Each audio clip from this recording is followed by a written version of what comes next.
Chaque semaine, dans l'Extra Interview, nous recevons une personnalité qui n'appartient pas au monde du cinéma ou de la série, mais qui en est fan.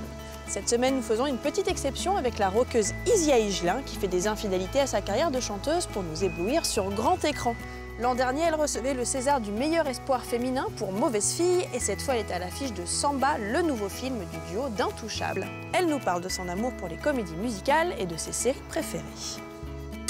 À toi. Merci. Est-ce qu'on peut vous demander un petit clap à devant notre ami Victor? Merci. Alors, je suis désolée pour ma voix, qui est ridicule, si vous voulez vous foutre de ma gueule. Pas de soucis, je sais ce que c'est. Merci. Donc le but de cette interview, c'est d'essayer de vous connaître mieux à travers vos goûts de cinéma et de séries. Ok. Pourquoi vous aimez les séries en particulier? Alors, vous avez 2 heures devant Moi, ouais, mais vous, je crois. Non, j'adore les séries, c'est complètement addictif et ça fait passer par des sentiments très très forts. Je me remets à peine de la fin de Breaking Bad. Enfin, c'est... L'année dernière.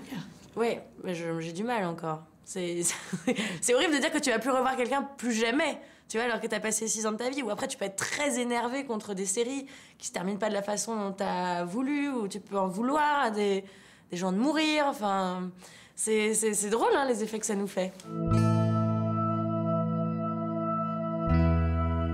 Ça a commencé par quelle série? C'était laquelle, la première ou... Ma première vraie série un peu sérieuse, c'était Dexter. Puis après, j'en ai eu ras-le-bol parce que c'est devenu naze. Puis après, il y a eu Breaking Bad, Les Sopranos, Lost, toutes ces heures perdues, rien foutre. Voilà, maintenant je suis quoi? Bah, il y a Game of Thrones évidemment, puis plus léger, Parks and Rec, je sais pas si tu connais, alors ça, mais carrément c'est ma passion. House of Cards, enfin tout ça quoi, ça fait du bien. Est-ce qu'il y a un personnage de série que vous regardez et que vous vous dites voilà, moi je veux faire ça quoi, c'est ce rôle-là, ça me plaît trop, ça me parle. À ton avis, Daenerys quoi. Ah ouais? La mère des dragons, direct. Direct. They have a choice. They can live in my new world or they can die in their old one. Elle a gagné le jeu des séries de toutes les séries du monde. Elle la bosse. Ouais, non, elle est trop bien.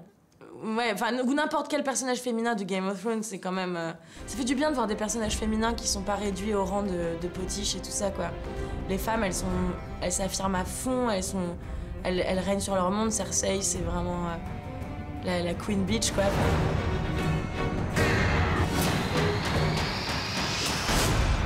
Est-ce que vous regardez des films avec le même genre d'intensité, genre se mettre à pleurer au milieu du cinoche? Oui, c'est terrible. C'est-à-dire? Ouais, c'est terrible pour les gens qui regardent avec moi. Je suis pas pire que mon père. Mon père, il pleure tout le temps parce qu'il croit que les choses qui arrivent dans les films, ça arrive pour de vrai.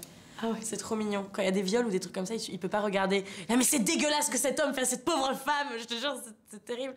Donc lui, il me bat. Mais moi, j'ai un peu ce truc-là. Un film qui m'avait vraiment fait jouir comme une série dans le sens... C'était Le Boulevard de la Mort, tu vois, de Tarantino. À la fin du Boulevard de la Mort, c'est un souvenir que j'aurai toute ma vie. La salle était blindée, c'était blindé de monde. Et à la fin où elle le défonce, tu vois, elle le tabasse dans la rue, elle lui défonce la gueule, elle le shoot et tout ça.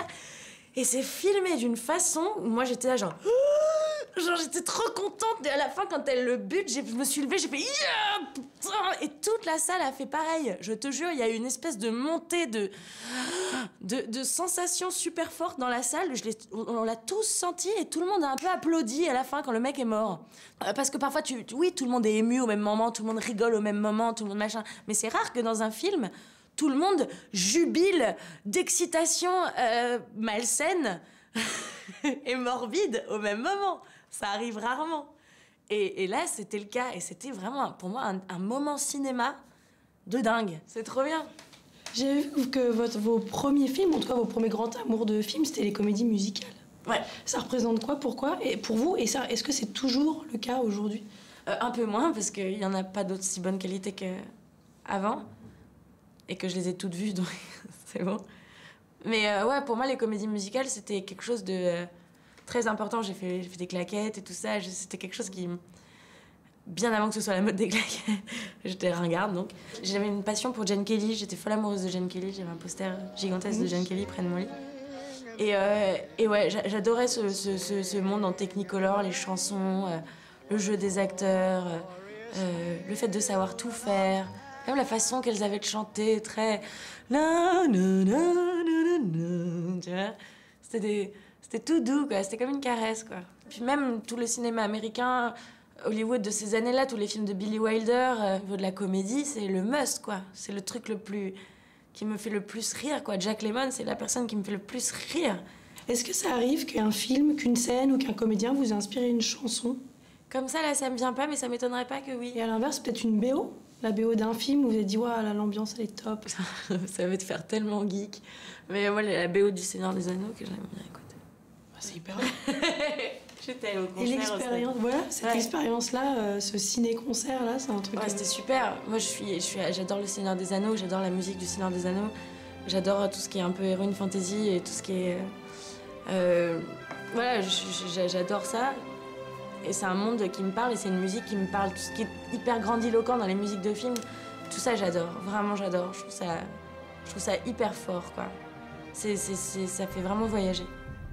C'est des musiques que vous écoutez, genre, en faisant le ménage, machin, ou c'est un truc vraiment très particulier, un moment particulier? Quand je cours. C'est vrai que ça encourage quand C'est même. trop bien. Et t'es là en train de courir, t'as l'impression que tu vas sauver la communauté de l'anneau, quoi. C'est trop bien. Non, mais c'est le truc le plus encourageant du monde pour courir. Ben, c'est clair. Ben voilà, je vous conseille à tous de le faire. Vous avez envie d'écrire des BO ou des trucs comme ça, de lire des scénars et qu'on vous laisse envelopper un film par votre musique? Ouais, ça me plairait, ouais. Ouais, ça me plairait beaucoup. Quel genre de film?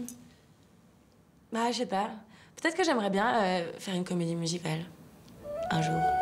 En attendant de relever ce défi, Isia Higelin poursuit sa double carrière puisqu'elle sortira un nouvel album dans quelques mois et sera à l'affiche de La Belle Saison, le nouveau film de Catherine Corsini aux côtés de Cécile de France.